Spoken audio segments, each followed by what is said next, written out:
There's been a lot of talk recently about double dipping. As Treasurer, do you believe that politicians receiving an away-from-home allowance of $270 per night to stay in a house owned by their spouse is double dipping? Well, no, because ultimately you have to pay for the rent or you have to pay for the hotel accommodation, whatever the case is. You're living away from home and then the employers pay that.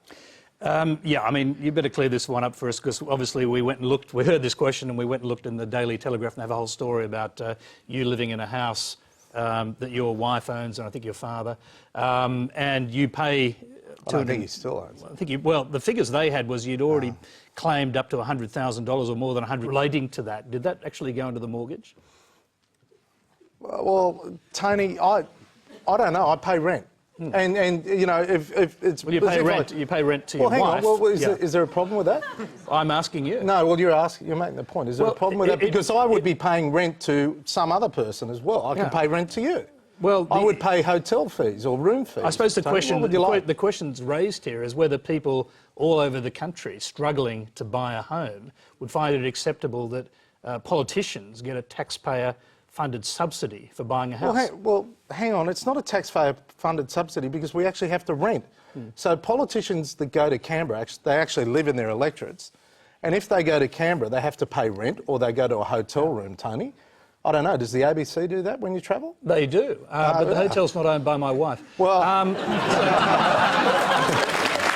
let's go back to the questioner and see what he thinks. He raised it, we looked it up and we found some details. Go back to him. Yeah, I just get the impression that, you know, it's a different rule in Canberra and it looks like the age of entitlement hasn't ended there. Well, I'm sorry you feel that way, but it's not... I mean, it applies for all politicians. It applies for public servants that travel away.